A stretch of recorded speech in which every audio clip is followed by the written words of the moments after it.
साथ साहब आपकी जानिब आऊँगी, जिस तरह से अभी तो सऊदी अरब में जो है इस्लामी ममालिक का गैर मामूली इजलास भी जारी है और कुछ देर बाद प्राइम मिनिस्टर भी उससे खिताब करेंगे, और क्या देखती हैं आपके इस्लामी ममालिक जो है मुश्तरका तौर पर इसराइल को कोई गैर मामूली अल्टीमेटम दे सकते हैं, जबकि ईरान की जानिब से अभी तक जो देखा जा रहा है वाज़ेह मौक़िफ़ अपनाया गया है?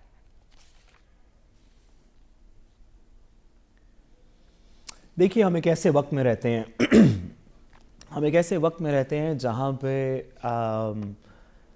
हमारे सिस्टम्स इस तरह के हैं, उन सिस्टम्स के कॉन्सिक्वेंसेस इस तरह के हैं कि सारी बातों पे पूरी तरह अंदर का गुस्सा, अंदर का जो हम सब का एक कलेक्टिव सॉरो है, जो हम सब के अंदर गम है, दुख है, वो हम बयान नहीं कर सकते, क्योंकि उसके आड़े आ जाती है सियासत और दीगर हालात दुनिया के।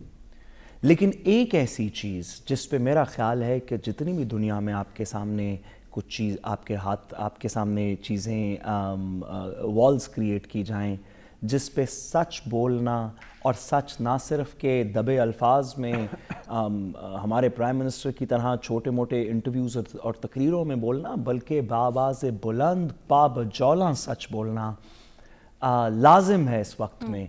वो एक कश्मीर है और एक फ़लस्तीन है। ये बातें काफ़ी नहीं हैं कि इसने तकरीर कर दी और उसने तकरीर कर दी।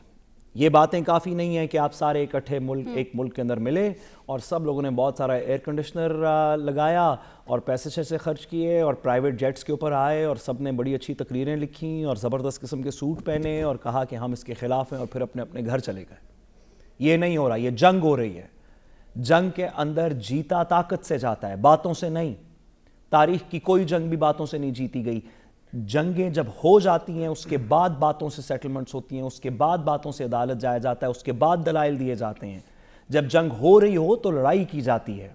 हमें करबला ने ये वाला सबक सिखाया है। हमने कहीं और से नहीं। हमारे पास नंबर्स कम भी हों, हमारे पास हथियार ना भी हों, हम करबला के मानने वाले हैं। जब जंग मुसल्लत हो जाए तो हम उससे डरते नहीं हैं। ये हमारी विरासत है।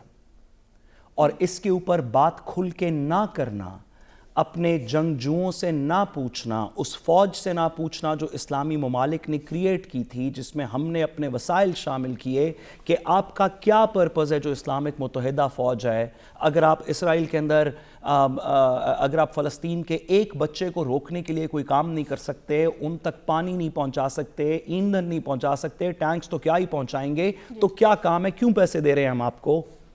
अगर ये बात नहीं करेंगे ना, तो मुज़फ़्फ़र वारसी साहब का एक शेर है कि कुछ ना कहने से भी छिन जाता है एजाज़ सुखन, चुप रहने से भी जालिम की मदद होती है।